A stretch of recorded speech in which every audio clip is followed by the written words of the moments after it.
Welcome to the Newark Regional Business Partnerships Engage and Exchange podcast. Join us for business insights and meaningful conversations with NRBP's member organizations. Thank you to our podcast host sponsor, the Martin Tuchman School of Management at NJIT. Additional support for NRBP's Engage and Exchange podcast is provided by PSEG, New Jersey Urban News, Main Street Advisory, LLC. Hello, I'm Ferlanda Fox-Nixon, President and CEO of the Newark Regional Business Partnership. Today's guest is Ceallaigh Lorenz-Tallyrand. Hi. She is the owner and founder of Salvation Wellness. Welcome. So nice to be here. Thanks for having me. So tell us a little bit about yourself. Wow. So I am a business owner. I've been slowly developing my brand and company for about 15 years. I had one company that I exited from before that.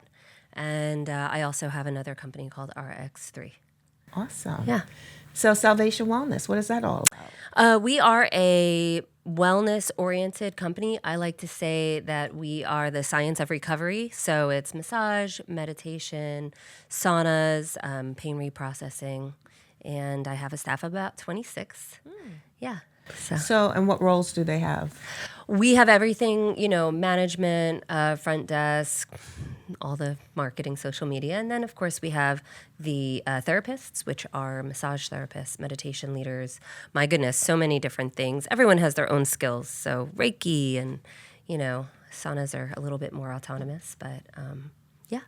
Describe your typical client. Like who comes to you? For sure. We like to say that we cater to high achievers.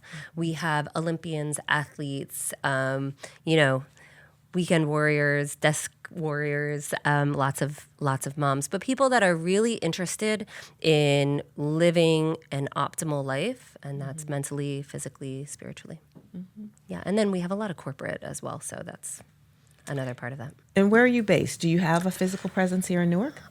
We only do some corporate stuff here in Newark, but we are mostly based in Manhattan and in Hudson County, Jersey City. So talk about the corporate work that you do. Oh my goodness. Wow. So we started getting into it. I actually like to say my journey in being a entrepreneur, business owner is really a matter of failing into success because every time I've had some kind of issue, I've reached out to my community, I've gotten in conversation and then expanded. And that's what our corporate side of our business actually started as. And I reached out to my community and I said, hey, I need to do something a little different. Does anyone have any connections into any businesses? So we actually started with WeWork.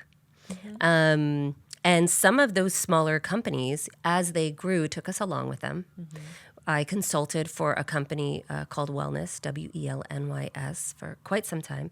They were since acquired by Garten, but they helped get us into all sorts of companies. And we've had contracts with PayPal and LinkedIn and Crux and all sorts of big names. L'Oreal actually is a big one that we love working with. So so you go on site? We do. We go on site. I've done anything from employee relationship building. We've done candle making, a lot of massage, tons of massage, meditation, different workshops as well. Do you do team building activities? We do. Are you retained to do that? Absolutely. Yeah. It's one of my favorite things to do. Actually, the project we are really excited about and we love doing is something called a mindfulness sculpture project. And then it's actually created as a piece of artwork at the end. And then the company gets to have it and hang it on their walls. It becomes this big, sometimes you see these pieces in entryways and things. And so that's something that we really love doing as well. Oh, okay. So they do it as an installment? Yeah. Okay. Yeah. So each of their employees kind of comes in and it's like this day of inspiration and creation and thinking about, what are the values of the company and how you contribute to that. And then it tells that visual story.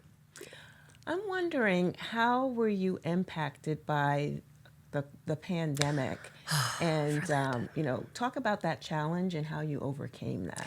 It really changed our industry, our bankability in a lot of ways. And again, it's one of those things I like to say was a failing to succeed because within COVID, we were forced to shut down. And a lot of our corporate clients also, just everyone was either working from home or furloughed. What I will say, two things. Our members, and we have hundreds of members of individual members. So many of them continued their membership, even though we were like, hey, whatever. And that is actually one of the things that sustained us as a company. But the other part of that is that I'm going to do a shout out to PayPal. Okay. They continued paying us what our contract was, even though we weren't providing services. Another was Apprentice, where we went from in-person services to online, like yoga and meditation for them. So a lot of people were fluid. They were really collaborative. We all understood the necessity of taking care of each other. And then we essentially consolidated down for a while, which I think was one of the best decisions we made. We just took our best of our best, opened back up. People were starving for physical touch and wellness in general. That was in person, and then we grew from there. That's great. And when you talk about success stories, what's one that you like to share with people? Oh, geez, gosh, there's so many. So I'll say that my foray into being an employer is really from a place where I got very, very sick and got to a place where I went through all of my savings. I couldn't work. And there were really no safety nets for me being someone in the wellness industry at that time. And as I laid on my couch, unable to move, even get to the bathroom by myself, it was really bad. I promised myself that I would never be in this situation again and that I could do something about it for others. So I started to learn really what it meant to be an employer. And now I have this staff. Another thing is the equity of it, right? So all of our management is women who are service providers themselves in some way or another. So they actually get that growth as well. And that was a part of my vision. And so I just learned and again, reached out to my community, asked more questions like, I don't know what I'm doing. And now, when someone needs extra help in our industry and in our business, they get it. So no one is left to fend for themselves. One of the things that if you ever talk to people who are like massage therapists, service providers, yoga instructors, there is this idea of being replaceable or being used as a commodity without the humaneness involved. So that's something that we really focus on. A lot of my philanthropic work revolves around that as well. Okay. And why Newark? What do you like about Newark? So my family and I moved into Newark. We love living here. My mom was born in Newark. Okay. I went to before going to a 4-year, I went to Essex County College. My mom went to Essex County College. I've lived in the Ironbound. I believe in Newark. Newark is this incredible, beautiful, vibrant, dynamic place. And I kind of like to think of Newark as the failing to succeed in a lot of ways like I do, where, there's a lot of work that everyone who's here is doing. And it's what I want to be a part of.